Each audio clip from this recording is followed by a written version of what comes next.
कहानी वहीं से शुरू होती है जहां सब कुछ बदल चुका है। इस टापू पर अब सिर्फ जिंदा रहना मुश्किल नहीं है, अब भरोसा करना सबसे बड़ा खतरा बन चुका है, क्योंकि सईद पर हुआ हमला कोई हादसा नहीं था। इससे साफ हो जाता है कि खतरा बाहर कहीं नहीं बल्कि इन्हीं लोगों के बीच छुपा है। पिछली बार हमने देखा था कि सईद सबको छोड़कर अकेले निकल गया था और इस वक्त वो समुद्र के किनारे बैठा है। उसके हाथ में एक फोटो है जिसे वो बार बार देख रहा है, जैसे उसमें कोई जवाब छुपा हो। फिर वो धीरे से फोटो पलटता है और पीछे लिखा मैसेज पढ़ता है और बस उसी पल उसका दिमाग सीधे 7 साल पीछे चला जाता है, जब सईद इराकी रिपब्लिकन गार्ड में पूछताछ करने वाला अफसर था। उसका काम था शक वाले लोगों से सच निकलवाना, चाहे तरीका कितना भी सख्त क्यों ना हो। लेकिन अंदर से सईद इस काम से थक चुका था। हर दिन वही दर्द, वही चीखें। इसलिए उसने ट्रांसफर की रिक्वेस्ट डाल दी और उसके सीनियर ने उसे मंजूर भी कर लिया। उस वक्त सईद को लगा कि अब शायद उसकी जिंदगी बदल सकती है। लेकिन एक दिन जब वो अपने सीनियर के साथ खड़ा बात कर रहा था, तभी एक कैदी औरत को वहां से ले जाया जा रहा था। जैसे ही सईद की नजर उस पर पड़ी, वो अचानक रुक गया। उसे लगा ये चेहरा उसने पहले कहीं देखा है। उसका दिमाग वहीं अटक गया कि ये कौन है। फिर जब उसने उसकी फाइल देखी तो उसमें लिखा था कि ये औरत किसी दूसरे ग्रुप से जुड़ी है और हाल ही में हुए एक धमाके से इसका नाम जुड़ा हुआ है। मामला सीधा नहीं था और शायद इसी वजह से उसके सीनियर ने बिना ज्यादा सोचे पूछताछ का काम सईद को दे दिया। अब सईद के पास पीछे हटने का कोई रास्ता नहीं था। जैसे ही वो कमरे में अंदर गया, वो औरत सीधे उसका नाम लेती है। सईद एक पल के लिए वहीं रुक जाता है। फिर धीरे धीरे उसे याद आता है ये नादिया है, वही लड़की जो बचपन में उसके साथ पढ़ती थी, वही नादिया जो हमेशा उसे परेशान करती रहती थी। बाकी बच्चे अपने अपने ग्रुप में रहते थे, लेकिन सईद हमेशा थोड़ा अलग रहता था और शायद इसी वजह से नादिया बार बार उसका ध्यान खींचने की कोशिश करती थी, छोटी छोटी शरारतों के साथ। लेकिन आज वही नादिया उसके सामने कैदी बनकर बैठी थी और उस पर देशद्रोह जैसा आरोप लगा था। ये सब देखकर सईद अंदर से हिल गया। वो नहीं चाहता था कि नादिया के साथ भी वही सब हो जो वो बाकी लोगों के साथ करता आया था। इसलिए उसने सख्ती छोड़कर उसे समझाने की कोशिश की कि सच बता दे ताकि सब खत्म हो जाए। लेकिन नादिया बिल्कुल नहीं डरी। उसकी आंखों में डर नहीं था, बल्कि एक अजीब सी शांति थी, जैसे वो पहले ही सब झेल चुकी हो। उसने साफ मना कर दिया कि वो कुछ नहीं बताएगी। यहीं से सईद के अंदर कुछ बदलने लगा। अब वो सिर्फ एक अफसर की तरह नहीं, बल्कि किसी अपने की तरह उसे देखने लगा था। हर बार पूछताछ के बहाने वो उसके लिए खाना ले आता ताकि उसे थोड़ा आराम मिल सके और सईद को लगने लगा था कि शायद इसी तरह वो उसकी मदद कर रहा है। लेकिन नादिया फिर भी कुछ नहीं बोलती। यहाँ तक कि जब सईद उसे बचाने के लिए झूठा बयान देने की बात करता है, तब भी वो साफ मना कर देती है, जैसे वो किसी भी हालत में सच से पीछे हटना ही नहीं चाहती। ऐसे ही पूरा 1 महीना निकल जाता है और अब ऊपर वाले अफसर इंतजार करने को तैयार नहीं थे। सीधा आदेश आता है कि नादिया को खत्म कर दिया जाए। ये सुनते ही सईद के अंदर सब कुछ हिल जाता है, लेकिन फिर भी वो खुद को संभालता है और नादिया को बाहर ले जाता है। रास्ते में वो चालाकी से बाकी गार्ड्स को हटाता है और जैसे ही सही मौका मिलता है, वो धीरे से नादिया से कहता है भाग जाओ। नादिया एक पल के लिए उसे देखती है और फिर उससे कहती है कि वो भी उसके साथ चले। उसके चेहरे से साफ दिख रहा होता है कि वो सईद को अकेला छोड़कर नहीं जाना चाहती। लेकिन सईद जानता था कि अगर वो गया तो उसके परिवार की जान खतरे में पड़ जाएगी, इसलिए वो वहीं रुक जाता है। नादिया उसकी जेब से अपनी फोटो निकालती है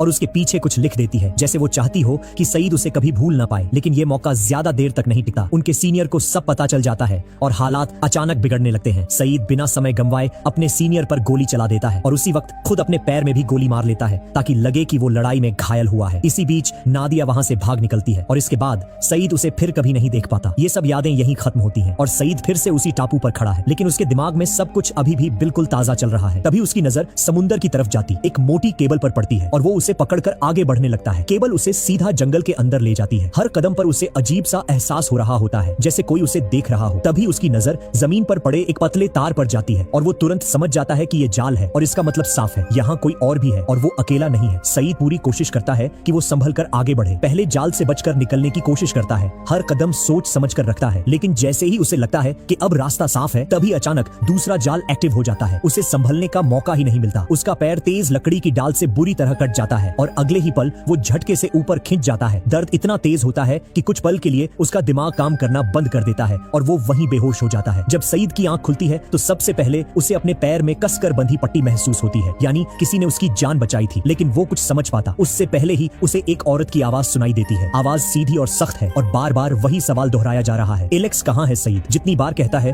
कि उसे कुछ नहीं पता, उतनी बार उस पर दबाव और बढ़ा दिया जाता है। हर बार वही सवाल, वही शक। और अब सईद को साफ समझ आने लगता है कि वो किसी खतरनाक इंसान के हाथ में फंस चुका है। धीरे धीरे उसका सब्र टूटने लगता है और आखिरकार वो हार मान लेता है। फिर वो सब कुछ बता देता है जो उसके साथ हुआ था, प्लेन क्रैश से लेकर उस अजीब रेडियो सिग्नल तक जो उसने सुना था, यहाँ तक कि वो पुराना फ्रेंच मैसेज भी जिसका मतलब था कि कोई सालों से मदद मांग रहा है। ये सब सुनते ही वो औरत खुद उसी फ्रेंच मैसेज को दोहराने लगती है। उसकी आवाज एक जैसी रहती है, जैसे वो इसे बहुत लंबे समय से बार बार बोलती आ रही हो। फिर वो धीरे धीरे सईद के सामने आती है और यही साफ हो जाता है कि वही उस सिग्नल के पीछे थी, वही जो इतने सालों से मदद मांग रही थी। सईद इधर उधर नजर डालता है और तभी उसकी नजर उसके सामान पर जाती है, खासकर बैटरी पर, और उसी पल उसे समझ आ जाता है कि इतने छोटे पावर से कोई सिग्नल 16 साल तक नहीं चल सकता। वो तुरंत उससे ये बात पूछता है, लेकिन लेकिन वो औरत बिल्कुल शांत रहती है और कहती है कि असली ताकत उसके पास नहीं है। इस टापू पर कुछ और लोग हैं जो ये सब कंट्रोल करते हैं। ये सुनकर सईद के दिमाग में और सवाल उठने लगते हैं। तभी वो औरत सईद के बैग में तलाश करने लगती है और उसे नादिया की फोटो मिल जाती है। वो सीधे पूछती है, ये कौन है? सईद समझ जाता है कि इस हालत में झूठ बोलने का कोई फायदा नहीं है। वो पूरी तरह उसके कंट्रोल में है, इसीलिए वो सच सच सब बता देता है। जब उस औरत को पता चलता है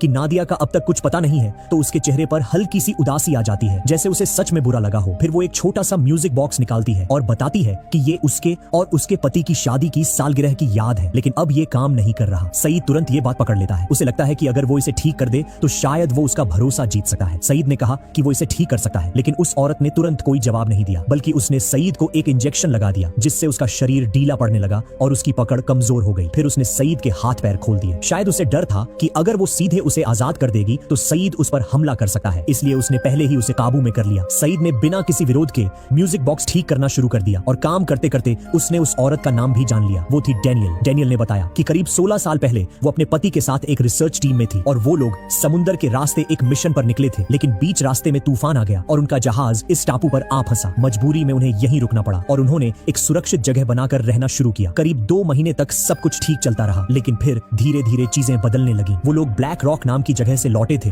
और उसके बाद उन्हें महसूस हुआ कि कुछ गड़बड़ है, जैसे कोई अजीब चीज उनके बीच आ गई हो। डैनियल उन्हें दूसरे लोग कहती थी, वो सामने नहीं आते थे, बस जंगल में छिपे रहते थे। उसकी बातें सुनकर सईद को साफ समझ नहीं आ रहा था कि वो सच बोल रही है या उसका दिमाग सही से काम नहीं कर रहा। सब कुछ उलझा हुआ लग रहा था, लेकिन सईद चुप रहा और अपना काम करता रहा। थोड़ी देर बाद म्यूजिक बॉक्स फिर से चलने लगा और जैसे ही उसकी धुन बजने लगी, डैनियल के चेहरे पर पहली बार राहत दिखी। सईद ने तुरंत यही मौका देखा और उससे वापस जाने की इजाजत मांगी, लेकिन डैनियल का चेहरा तुरंत बदल गया। उसने साफ मना कर दिया, जैसे उसे अब भी सईद पर भरोसा नहीं था। तभी अचानक बाहर से किसी बड़े जानवर की तेज आवाज आई। ऐसा लगा जैसे कोई विशाल साया आसपास घूम रहा हो। डैनियल बिना समय गंवाए बंदूक उठाकर बाहर भागी और उसी पल सईद समझ गया कि यही मौका है। अगर उसे यहाँ से निकलना है तो अभी निकलना होगा। सईद ने जल्दी जल्दी अपना सारा सामान समेटा, जो भी कागज और चीजें थीं सब बैग में भर ली। जाते जाते उसने वहां रखी एक बंदूक भी उठा ली ताकि रास्ते में काम आ सके, लेकिन जल्दबाजी में वो सबसे जरूरी चीज वहीं छोड़ गया। नादिया की फोटो। उसे खुद भी एहसास नहीं होता कि वो फोटो पीछे रह गई है और वो जल्दी जल्दी जंगल के अंदर आगे बढ़ता जाता है, लेकिन थोड़ी ही दूर जाने के बाद अचानक उसका सामना फिर से डैनियल से हो जाता है। इस बार सईद एक पल भी नहीं रुकता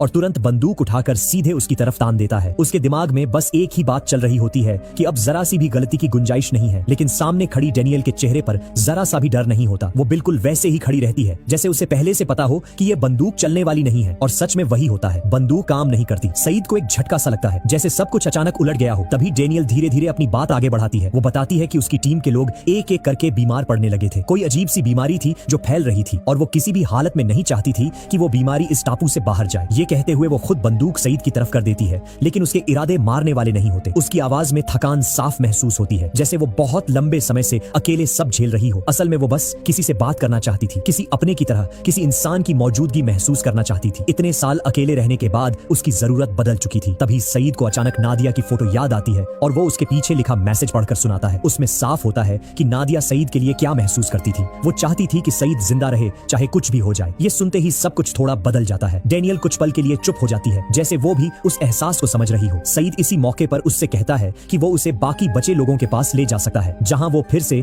लोगों के बीच रह सके, उसका अकेलापन खत्म हो जाए। लेकिन डैनियल धीरे से मना कर देती है। वो सईद का शुक्रिया करती है, लेकिन वहां जाने का कोई इरादा नहीं दिखाती। बस इतना कहती है कि सईद उन लोगों पर नजर रखे जिस पर उसे शक हो। ये बात सईद के दिमाग में अटक जाती है। इतने सब के बाद भी उसके अंदर एक सवाल घूम रहा होता है, एलेक्स कौन है? और वो सीधा पूछ लेता है। डैनियल बिना घुमाए जवाब देती है कि एलेक्स उसकी और उसके पति की बेटी है, यानी उसका बच्चा इस टापू पर कहीं खो गया था। ये सुनकर सईद को समझ आता है कि ये औरत सिर्फ अलग नहीं है, बल्कि उसने बहुत कुछ खोया है। अब सईद के पास जितनी भी जानकारी थी वो काफी थी ये समझने के लिए कि ये टापू उतना सीधा नहीं है जितना ऊपर से दिखता है। वो अपने जख्मी पैर के सहारे धीरे धीरे वापस समुद्र किनारे की तरफ चलने लगता है। उसके दिमाग में बस एक ही बात चल रही होती है कि ये सब जैक और बाकी लोगों को बताना जरूरी है। उधर कैंप में जैक सॉयर को दवाई दे रहा होता है, लेकिन सॉयर अपनी आदत के मुताबिक जैक को चिढ़ाने से बाज नहीं आता। हर बात को हल्के में लेना जैसे उसका तरीका हो। केट थोड़ी दूर खड़ी उसी दिशा में देख रही होती है जिधर सईद गया था। उसके चेहरे पर साफ चिंता दिख रही होती है। उससे अंदाजा है कि सईद अकेला गया है और कुछ भी हो सकता है। जैक की देखरेख में अब सबकी हालत पहले से बेहतर थी। लोग जिंदा थे और संभल रहे थे, लेकिन रोज का वही खालीपन अब सबके अंदर चिड़चिड़ापन पैदा करने लगा था। छोटी छोटी बातों पर टकराव होने लगा था। इसी बीच लॉक एक आदमी के साथ जंगल में घूम रहा था। उस आदमी का नाम ईथन था और वो जंगल के बारे में काफी जानकार लग रहा था,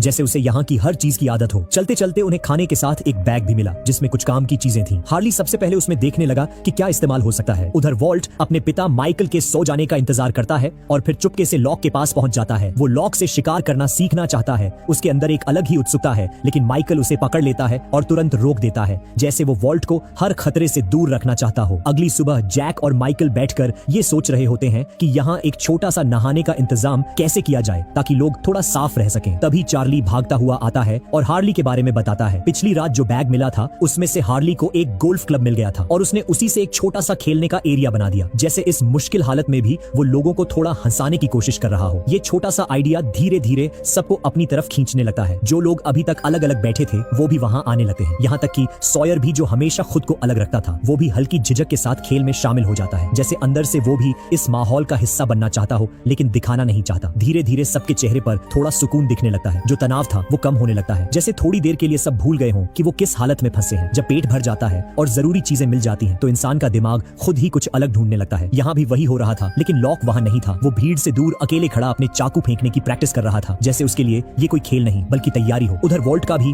गोल्फ में मन नहीं लगता। उसकी नजर बार बार लॉक की तरफ जा रही होती है और जैसे ही उसे मौका मिलता है कि माइकल का ध्यान कहीं और है, वो चुपके से लॉक के पास पहुंच जाता है और उससे चाकू चलाना सीखने लगता है। उसके अंदर कुछ सीखने की एक अलग सी चाह दिख रही होती है। बाकी लोग पूरे दिन थोड़ा आराम से बिताते हैं, लेकिन गुफा के अंदर क्लेयर अकेली आराम कर रही होती है। उसकी हालत उसे बाकी लोगों से अलग कर देती है। तभी अचानक क्लेयर की आंख खुलती है और वो एकदम घबरा जाती है। उसे महसूस होता है कि उसका पेट जो पहले उभरा हुआ था वो अचानक सपाट हो गया है, जैसे कुछ गायब हो गया हो। वो घबराकर इधर उधर देखती है लेकिन वहाँ कोई नहीं होता। उसका दिल तेजी से धड़कने लगता है। तभी उसे एक बच्चे के रोने की आवाज सुनाई देती है और वो बिना सोचे उस आवाज के पीछे भागने लगती है। जंगल के अंदर गहराई तक चली जाती है और वहाँ उसे एक पालना मिलता है। क्लेयर घबराकर उसके अंदर देखती है, लेकिन वहाँ बच्चा नहीं होता, सिर्फ सफेद कपड़ा होता है जिस पर खून फैला होता है। ये देखते ही क्लेयर जोर से चीख पड़ती है। उसका पूरा शरीर कांपने लगता है। तभी चार्ली उसे संभालने की कोशिश करता है, उसे शांत करने की कोशिश करता है और धीरे धीरे साफ होता है कि जो कुछ हुआ वो असल में क्लेयर का सपना था। वो नींद में चलते हुए वहां तक पहुंच गई थी, लेकिन एक चीज अजीब थी, उसके हाथों में सच में खून लगा हुआ था। सुबह होते ही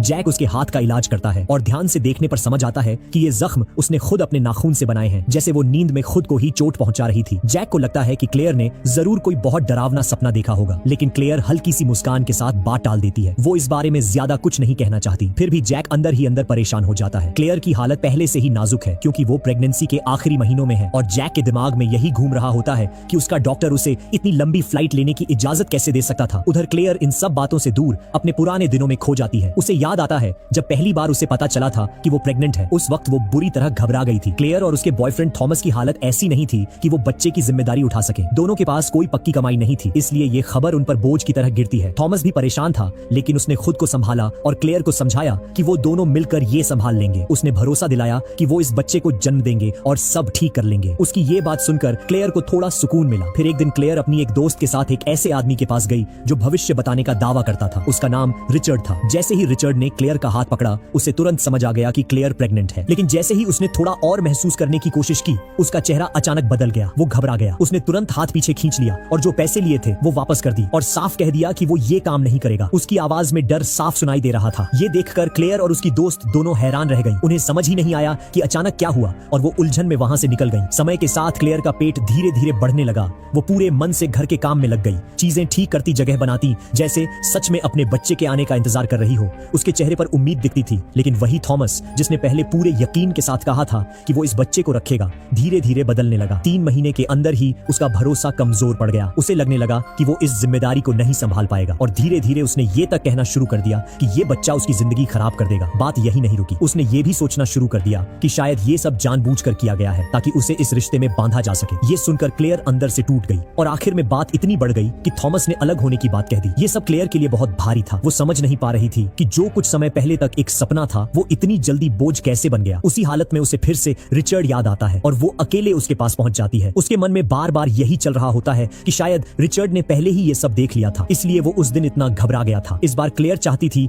कि उसे साफ साफ सब बताया जाए। वो काफी विनती करती है। तब जाकर रिचर्ड पैसे लेकर उसका हाथ पकड़ता है और ध्यान लगाने लगता है। इस बार रिचर्ड खुद बताता है कि पिछली बार उसने जो देखा था वो सिर्फ थॉमस के जाने का नहीं था, उससे भी ज्यादा खराब कुछ था जो अभी सामने आना बाकी है। पहले वो ये पक्का करना चाहता है कि क्लेयर सच में ये सब सुनने के लिए तैयार है या नहीं, और जब उसे यकीन हो जाता है कि अब क्लेयर पीछे नहीं हटेगी, तब वो पूरी तरह ध्यान लगाता है। उसके चेहरे पर दर्द साफ दिखता है, जैसे वो जो देख रहा है वो उससे भी परेशान कर रहा हो। कुछ देर बाद वो आंखें खोलता है और सीधी बात कहता है कि क्लेयर क्लेयर को ये बच्चा खुद पालना होगा। सुनने में ये आसान लगता है, लेकिन क्लेयर के लिए ये लगभग नामुमकिन जैसा था। वो खुद अपनी हालत संभाल नहीं पा रही थी। ऐसे में एक बच्चे की जिम्मेदारी कैसे उठाए? उसे ये बात किसी काम की नहीं लगती और वो नाराज होकर वहां से चली जाती है। लेकिन इसके बाद भी रिचर्ड बार बार उसे फोन करता रहता है, उसे समझाने की कोशिश करता है कि यही एक रास्ता है। फिर भी क्लेयर ने ठान लिया था कि वो बच्चे को किसी और को दे देगी ताकि उसकी जिंदगी थोड़ी आसान हो सके। लेकिन जब सच में गोद लेने के कागज पर साइन करने का वक्त आता है, तब क्लेयर का दिल बदलने लगता है। वो अपने पेट पर हाथ रखती है, जैसे पहली बार उसे सच में महसूस होता है